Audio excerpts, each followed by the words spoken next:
घुसपैठियों की तलाशी तेज नहीं करनी है। अब देश में जनगणना भी होने जा रही है। जनगणना का काम अगले साल अप्रैल से शुरू होगा।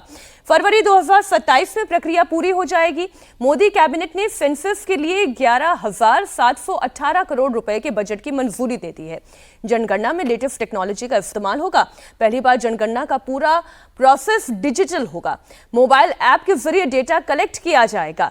खास बात यह है कि जाति आधारित डेटा भी लिया जाएगा। लोगों को सेल्फ एन्यूमरेशन का विकल्प भी दिया जाएगा।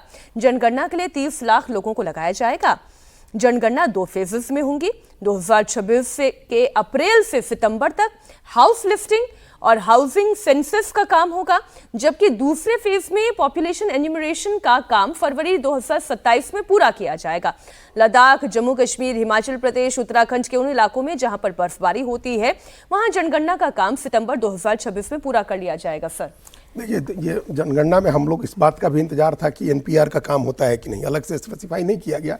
कल कैबिनेट की बैठक के बाद जो 11,718 करोड़ रुपए का एक बजट सैंक्शन हुआ है, उसके लिए पहले ये बजट 2 पार्ट में था। जब 20 में जनगणना शुरू होने वाली थी 21 के लिए, कोरोना के पहले, तो 2 पार्ट में था। एक पार्ट में एनपीआर का था, नेशनल पॉपुलेशन रजिस्टर बनाने के लिए कोई 4,000 करोड़ रुपए का उसके लिए अलॉटमेंट था, और 8,000 करोड़ रुपए का एक अलॉटमेंट था जनगणना के लिए, सेंसस के लिए। इस बार इसको अलग अलग नहीं किया गया है।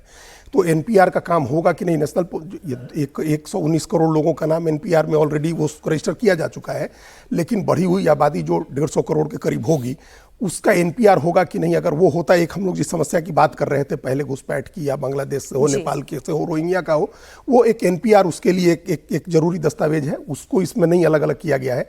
लेकिन जनगणना होती है तो इस बार की जनगणना में जो सबसे खास बात है वो जाति गणना है। 1931 के बाद पहली बार ऑफिशियल राष्ट्रीय स्तर पर जातियां गिनी जाएंगी।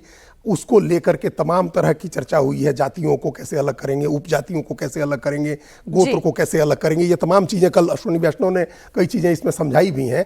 वो एक बड़ी बात है कि जातियों के आंकड़े सामने आएंगे तब जो है। हाँ। और राहुल गांधी की भी मांग थी लंबे समय से कि जातिगत जनगणना क्यों नहीं हो रही है। काम शुरू हो गया है, ऐसा नहीं है, विपक्ष की भी सुनी जाती है।